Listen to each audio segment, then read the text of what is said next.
What's up, pilots and Padawans? We are back in a galaxy far, far away, to talk about the future of the Star Wars franchise and some things that might be just rumors or on the back burner. This is the Stark Side, where we talk about Star Wars, Marvel, and Game of Thrones, when and how we want to. Let's get into the video. After a 7-year theatrical hiatus following the rise of Skywalker, Lucasfilm's return to the big screen is not a single shot, but a carefully planned, multi-pronged assault.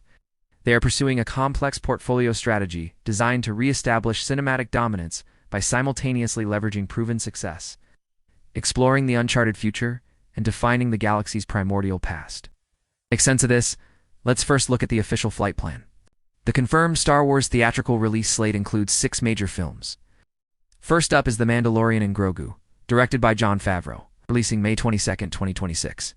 It's set approximately 11 to 12 years after the Battle of Yavin, taking place after Ahsoka Season 1.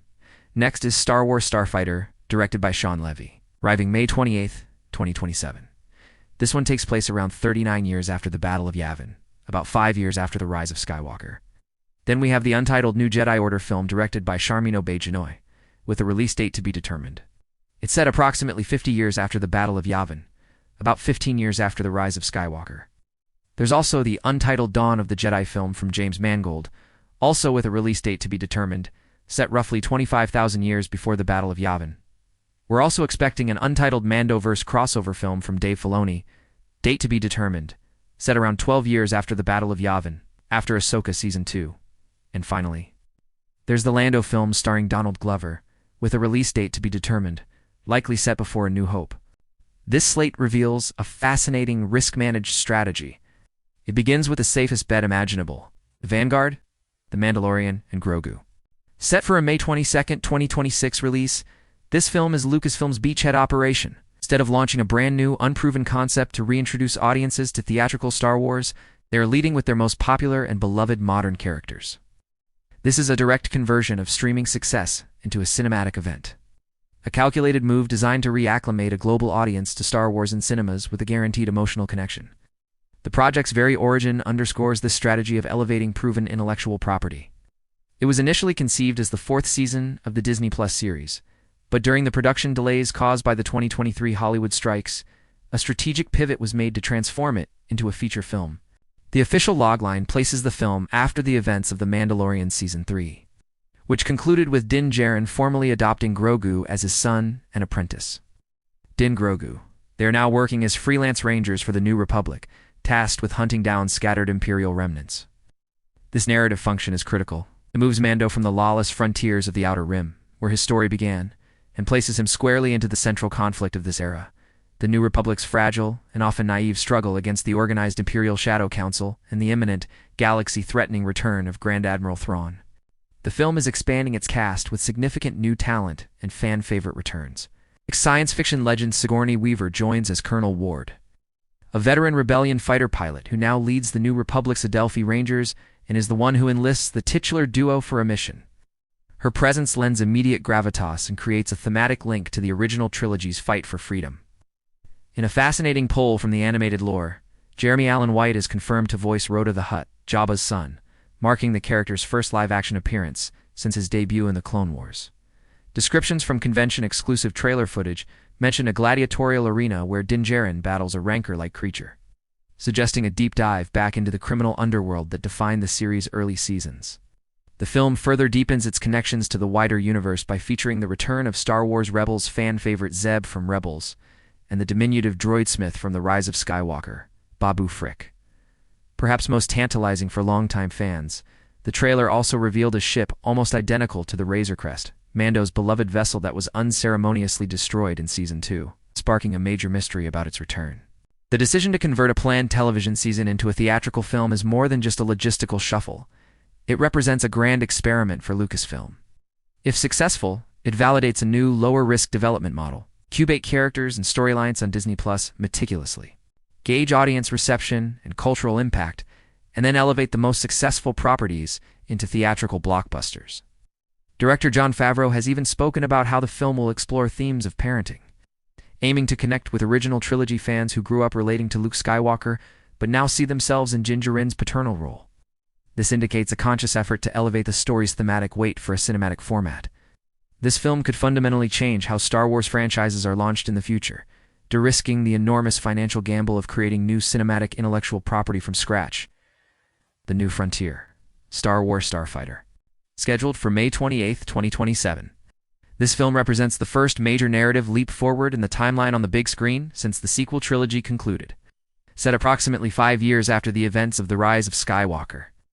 It is Lucasfilm's bold attempt to prove that there is compelling life beyond the generational Skywalker and Palpatine conflict that has defined the franchise for decades. The creative team behind the film is a significant choice. It's a pairing of director Sean Levy, known for massive, crowd-pleasing blockbusters like Deadpool and Wolverine and Free Guy. Ryan Gosling signals a clear intent. Gosling himself has stated he was drawn in by the quality of the script from writer Jonathan Tropper, calling it a story with great and original characters, filled with so much heart and adventure.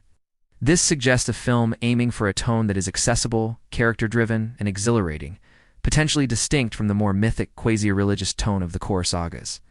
Crucially, the film will feature a collection of all-new characters, a vital step in weaning the franchise off its reliance on legacy heroes.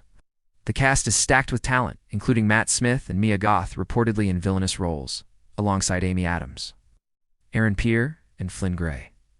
The title itself, Starfighter, and the imagery of Gosling standing before an X-Wing at Star Wars Celebration, data strongly implies a focus on the pilots who are the unsung heroes and backbone of galactic conflict. This film carries the weight of the franchise's future narrative direction on its shoulders. The sequel trilogy, for all its financial success, is heavily criticized for its reliance on original trilogy nostalgia and a perceived lack of a cohesive, long-term plan. Starfighter is being positioned as a standalone story set after that era, with a completely fresh cast of characters. This makes it the ultimate litmus test. Can a Star Wars movie succeed at the box office without a Skywalker, a Solo, or a direct link to the iconic Empire versus Rebellion conflict? Its success or failure will have massive ripple effects. Success greenlights a future of more diverse, standalone stories across the timeline. Failure could send Lucasfilm retreating back to the safety of familiar eras and legacy characters, potentially stunting the franchise's long-term growth and creative potential.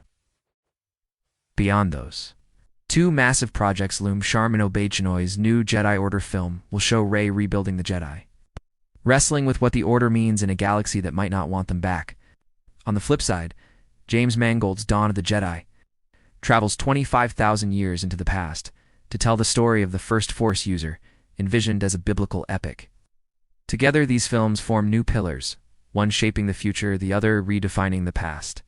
Meanwhile, Dave Filoni's Mandoverse is building toward its big-screen finale. Ahsoka Season 2 2026 continues the story of Ahsoka and Sabine stranded on Paradia.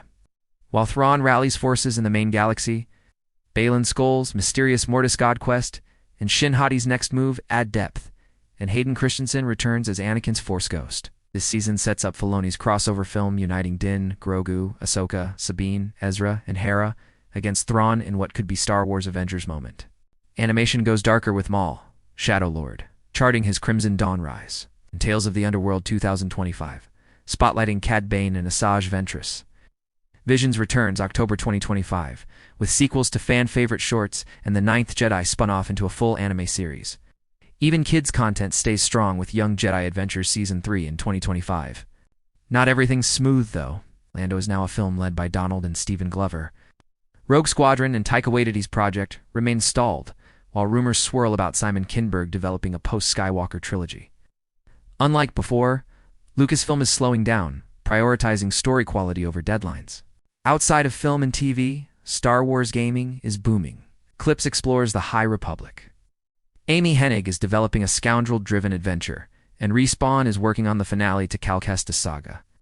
In publishing, novels like Reign of the Empire and Master of Evil deepen the lore, tying directly into live-action themes. So what's the strategy? Lucasfilm is de-risking with proven hits like Mando and Grogu, while diversifying with bold swings like Starfighter and Dawn of the Jedi. Streaming incubates new ideas, animation pushes into darker territory, and books and games expand the canon. For the first time in years, Star Wars feels less like a single timeline and more like a galaxy of stories, past, present, and future. The next era has finally begun. Thanks for watching. Don't forget to like, subscribe, and hit the bell. And as always, may the Force be with you.